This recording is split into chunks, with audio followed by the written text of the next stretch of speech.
안녕하세요 여러분, 셀프빙 트빔입니다. 반갑습니다. 환영합니다. 좋아요와 구독 이런 것은 여러분 필요에 따라서 하시면 될 것 같고요. 요즘 참 덥습니다. 건강 유의하시고 여름엔 그런 것 같아요. 좀 땀을 좀 흘리고 샤워하고 그냥 이렇게 있는 게 가장 좋은 것 같아요. 잘 드시고 먹어야 사니까.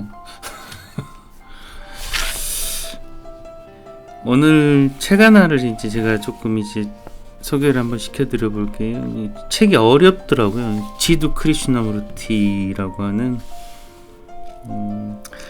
분이 지었고 정현종 선생이 옮겼고 예전에 이제 물병자리라는 출판사에서 이게 나온 것 같아요. 나왔어요. 예. 원 제목은 Freedom from the Known. 근데 이것이 이제 그대로 직역하신 것 같아요. 아는 것으로부터의 자유. 이 아는 것으로부터의 자유라는 게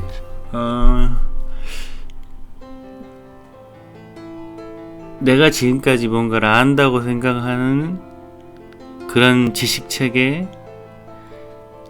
이런 거 있잖아요. 어떤 건 슬프고 어떤 건 기쁘고 어떤 건 좋고 어떤 건 나쁘다, 혹은 저것은 무엇이다 라고 했던 그런 것들로부터의 빠져나옴, 원상태로의 회복, 이런 식으로 저는 이제 느껴지고요. 첫 번째 이야기, 우리는 무엇을 찾고 있는가? 오랜 세월 우리는 선생들에 의해, 권위자들에 의해, 책과 성인들에 의해 마치 숟가락으로 떠먹여지듯 양육되었다. 우리 안에는 아무것도 새로운 것이 없다. 독창적이고도 원래 모습 그대로인, 그리고 명징한 것이 아무것도 없다. 성경에도 그런 말이 있죠. 해 아래 새 것이 없나니. 그 다음 구절은 이 죄인 살리신 주. 그 주가 누군지 참 모르겠어. 기독교를 교회를 다니신 분들 입장에서 좀 이상하게 들릴 수도 있지만 참으로 한번 고민을 해보십시오. 주가 누군지. 인간은 수세기 동안 줄곧 자기 자신 이상의 어떤 것, 물질적 행복 이상의 어떤 것을 찾아왔다. 이게 이제 어떻게 보면 종교죠. 즉 우리가 진리나 신 또는 실제라고 부르는 어떤 것, 시간을 초월한 어떤 영원한 상태, 다시 말해 환경이나 생각 또는 인간의 타락에 의해 침해될 수 없는 어떤 것을 찾아왔다. 그리고 인간은 줄곧 물어왔다. 이 모든 것은 도대체 무엇인가? 삶은 의미가 있는 것인가? 우리 인간은 삶의 엄청난 혼란, 잔인성, 저항, 종교, 이데올로기, 국민적 감정의 끝없는 분열 등을 보면서 깊은 좌절감을 느끼며 묻는다. 우리가 하는 것은 무엇이고 우리가 삶이라고 부르는 것은 무엇이며 그것을 넘으면 무엇이 있는가? 이 지두 크리슈나무르티의 책은요, 참고로 말씀드리면 이분은 되게 아는 게 많은 분 같아요. 그러니까 이렇게 어려워요. 그래서 제가 읽으면서 조금씩 또 제 나름의 해석을 드리겠습니다. 이 방금 전까지 이제 읽었던 부분은 우리가 삶의 전반에 걸쳐서 스스로 항상 자문하게 되는 거죠. 어떤 최종적인 순간에 쾌락의 끝에서, 고통의 끝에서, 무의미한 어떤 삶의 반복의 끝에서 항상 묻는 겁니다. 그리고 그렇게 줄곧 찾았던 수많은 이름 없는 그것을 찾지 못하자 인간은 신앙이라는 것을 길렀다. 그러니까 이제 못 찾으니까 종교를 찾았다는 거죠. 어떤 구세주 또는 관념에 대한 신앙, 그리고 언제나 폭력을 초래하는 신앙을, 삶이라고 부르는 이 끊임없는 싸움 속에서, 이게 이제 대립이나 이 싸움이라고 표현했는데 이제 갈등, 파이트라고 돼 있을 것 같긴 해요, 원제가. 근데 이 삶이 왜 싸움이 되는가 하는지, 내가 있기 때문에 이 세상에서 뭔가를 얻는 과정, 이 불교에서 말하는 뭔가를 원하고 싫어하고 거기에 따른 오해, 어리석음. 자, 이런 과정이 이제 되풀이되는 윤회를 갖다가 해서 이제 싸움이라고 표현한 것 같아요. 끊임없는 싸움. 우리는 항상 우리가 자란 사회, 그것이 공산주의 사회이다, 자유주의 사회이든 간에 사회의 행동 규범을 세우려고 한다. 우리 인간은 이렇게 행동 규범을 세우려고 한다는 게 뭐냐면 뭔가 규칙을 만들려고 해요. 그러니까 정해지지 않은 것에 대한 엄청난 불안이 있는 것 같다는 거죠. 제가 영문과를 나왔는데요. 그 영어에서 보면 문법이 되게 골 때린다라고 하는 게 우리나라에서 영문법을 가르치는 선생님들도 아시겠지만 불규칙과 규칙이 있잖아요. 근데 규칙이 정해진 걸까요? 불규칙이 정해진 걸까요? 불규칙은 변하지 않는 것을 불규칙으로 만들어서 외워요. 근데 그 규칙이라고 하는 것은 계속 변화하는 거거든요. 그러니까 되게 좀 아이러니하죠. 이게 좀 새로우실 거예요. 규칙은 변하는 거예요. 불규칙은 변하지 않는 거예요. 그래서 이제 항상 이 행동 규범을 세우려고 한다는 것은 이 변하는 원래 상태에서 이 변화하지 않는 뭔가를 만들려고 항상 한다는 이 아이러니를 우리가 계속 이 삶 속에서 만들려고 한다는 거죠. 우리가 힌두교도든 해교도든 기독교든 또는 그 어디에 속하든지 간에 우리는 그 전통의 일부인 행동 기준을 받아들인다. 이때부터 파이트가 시작됩니다.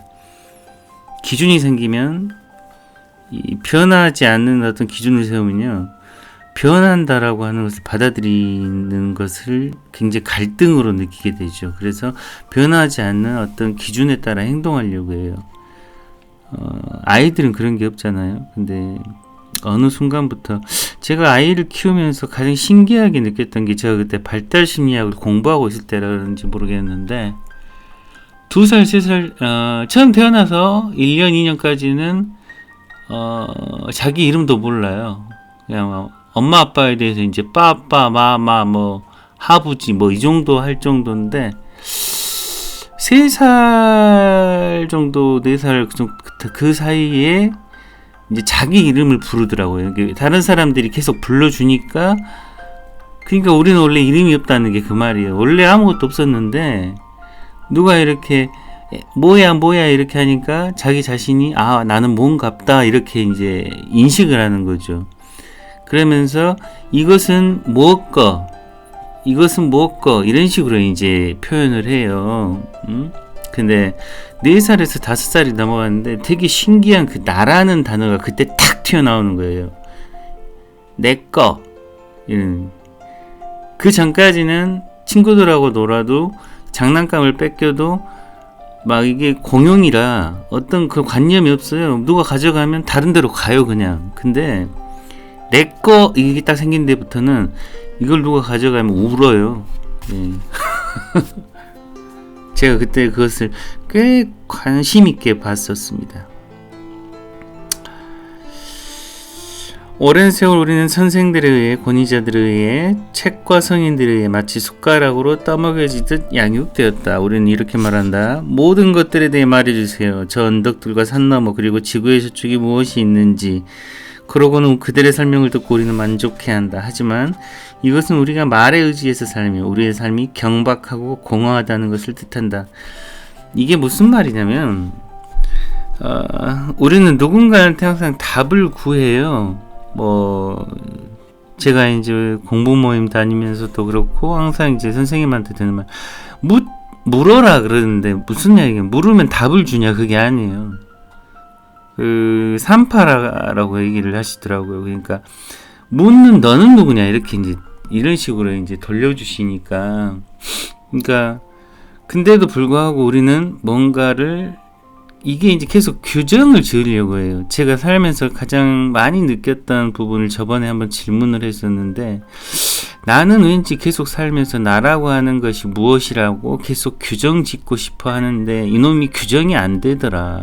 그러니까 혼란스럽더라 이렇게 말씀을 드렸었어요. 그러니까 왜 그렇게, 그러니까 인간은 항상 그렇게 자기를 무엇이라 타인을 어떤 것이다라고 규정 지으려고 해요.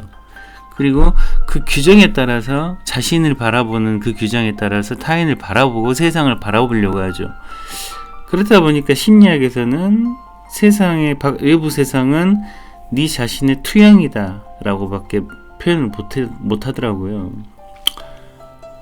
그렇다면 나를 바꾸면 되는 거 아니에요. 처음 심리학이 제가 공부할 때는 나를 바꾸려고 했어요. 자기계발 서적이 다 똑같죠. 생각을 바꾸고 행동을 바꾸고 말을 바꾸고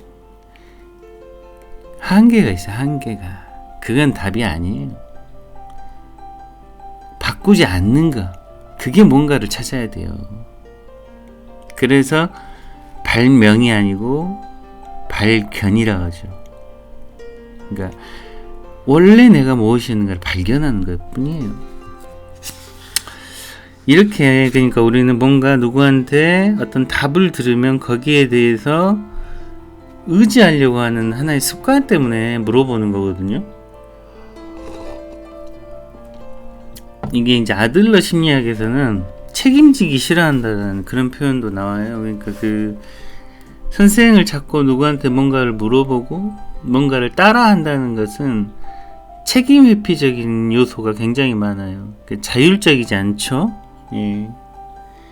그렇게 우리는 살아왔어요. 특히 우리 같은 이제 공무원이라는 직업을 갖고 있는 사람들은 아주 뚜렷하게 이렇게 삽니다. 교사 집단이라거나 공무원 집단들. 정말 신기한 것은 제가 그 공부하러 다니는 선생님이 교사 출신인데 그래서 아마 오래 걸리지 않았나 싶어요. 이 교사 출신들이 이런 공부하기 정말 어려워요. 안다고 생각하니까. 이렇게 우리는 얻어들은 것으로만 사는 사람들이다. 늘 들은 바에 따라 살았고 우리의 의도나 성향에 이끌려왔으며 여러 조건과 환경에 맞추어 억지로 모든 것을 받아들여왔다. 억지춘향이라고 뭐 이렇게 맞춰 산다 그 말이죠. 우리는 많은 영향을 받아 생긴 하나의 결과이며 우리 안에는 아무것도 새로운 것이 없고 우리 자신을 위해 발견한 것이 아무것도 없다. 독창적이고도 원래 모습 그대로인 그리고 명징한 것이 아무것도 없다. 그러니까 이게 뚜렷한 게 아무것도 없다는 거예요. 그러니까 이제 나중에 나이가 들면 고집스러운 늙은이가 되거나 혼란스러움을 겪는 늙은이가 되거나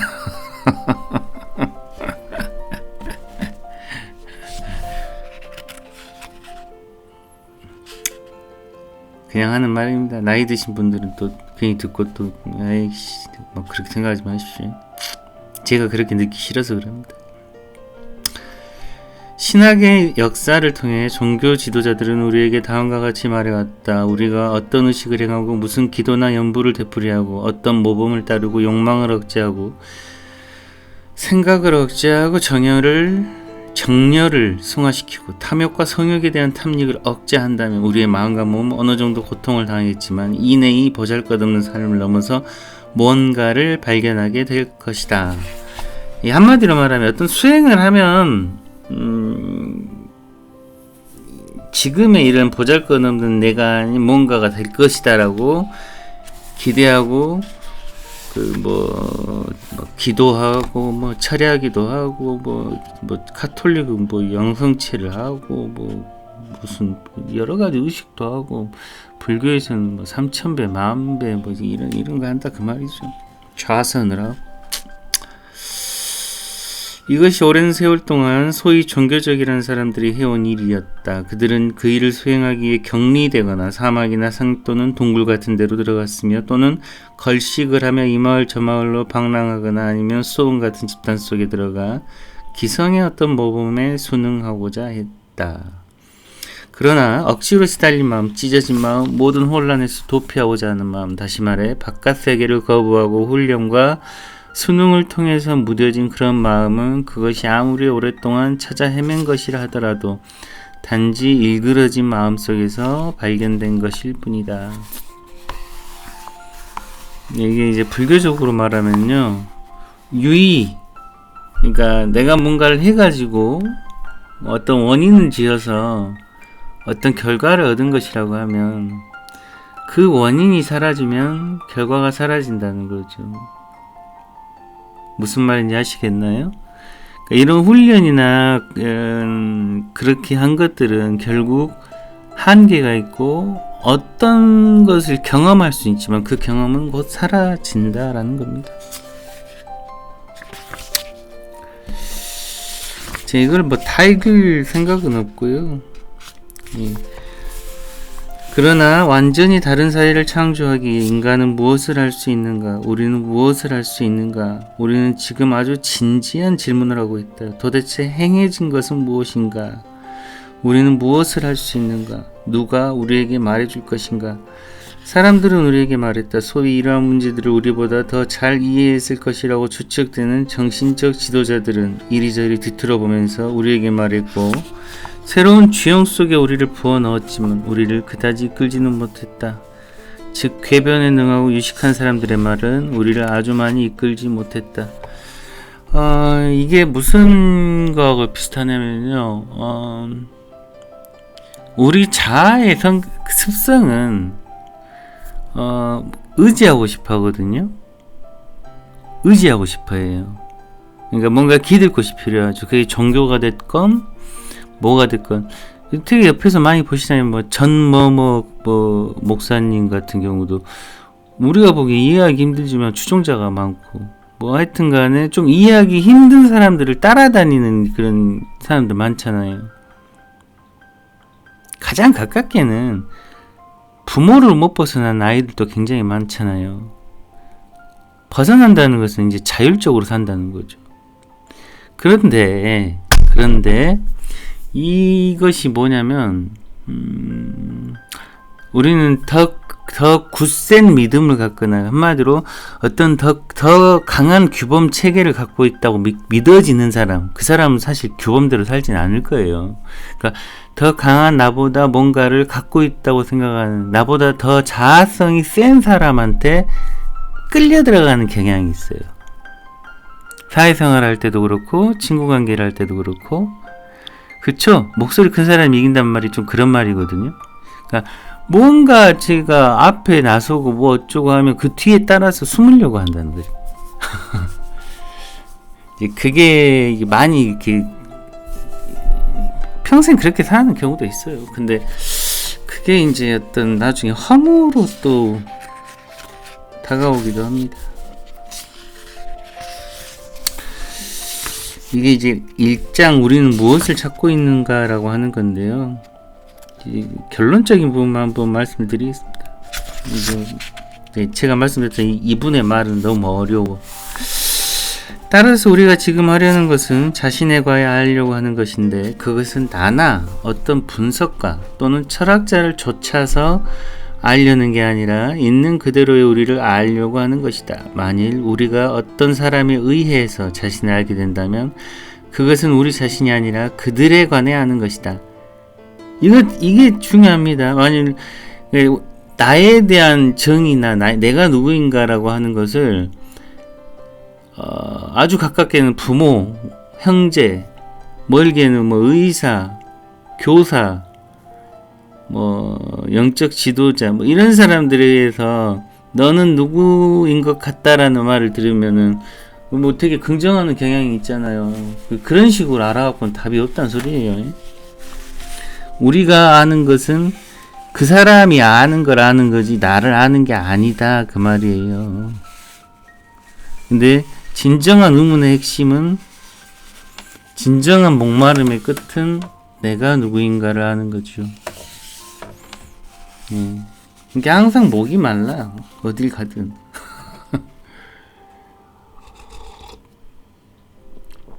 우리의 정신구조가 완전한 혁명을 이루는 데 있어서 어떤 외부의 권위에도 의존할 수 없음을 알고 나면, 그러니까 누구도 나를 이렇게 너는 누구다라고 알려줄 수 없다는 사실을 알게 되면 이번에는 엄청나게 더 큰 어려움이 우리 앞에 놓여 있다. 그것은 자신이 내적 권위, 자신의 특수하고 작은 체험들과 조금 축적된 지식, 이념, 관념들의 권위를 거부하는 일이다. 그러니까 이게 내가 지금까지 뭐 누구에 의해서 정의되었던 것들, 그리고 내가 아는 것들은 내가 아니다 라고 하는 것을 인정하는 게 어렵다는 거예요. 이게 불교로 따지면 무아사상이거든요. 그러니까 지금까지 내가 알았던 나는 내가 아니다. 와, 그럼 이제 뻥 하는 거죠. 그래서 이게 어렵다는 거예요. 당신은 어제 당신에게 뭔가 가르쳐준 체험을 했고, 그러니까 이게 뭐냐면 익숙한 것에서 멀어지는 것을 우리는 굉장히 두려워한다 그 말입니다. 그 체험이 가르쳐준 것은 이내 새로운 권위가 된다.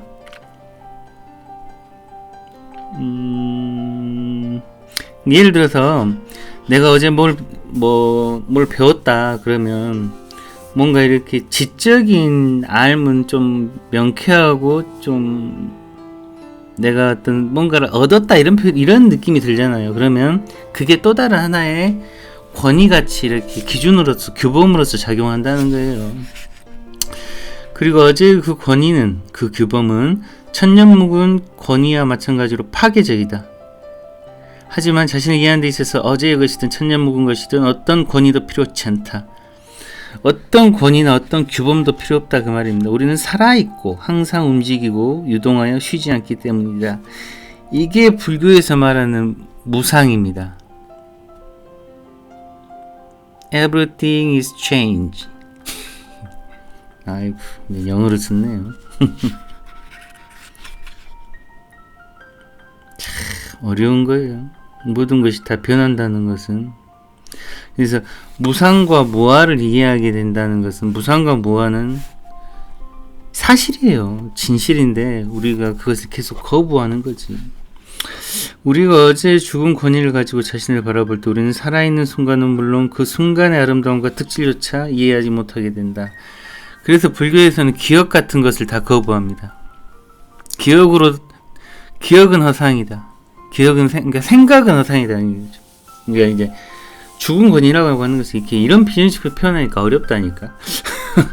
죽은 권위인지 자기 생각, 기억으로 자기를 볼 때 우리는 기억으로 나와 타인을 보죠.